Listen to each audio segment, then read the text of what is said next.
Charlie, your mum and I thought maybe you want to open your birthday present tonight.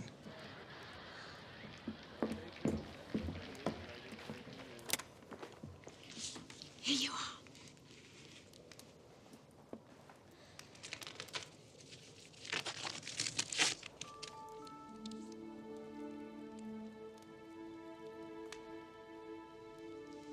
Maybe I should wait till morning. Like hell. Pop.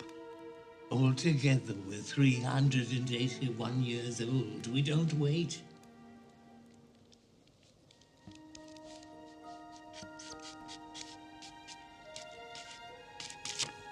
Now, Charlie, you mustn't feel too disappointed.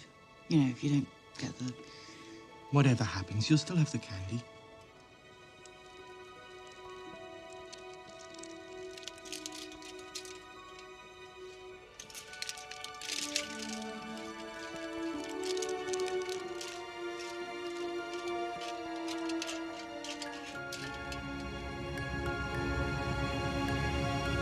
Nope.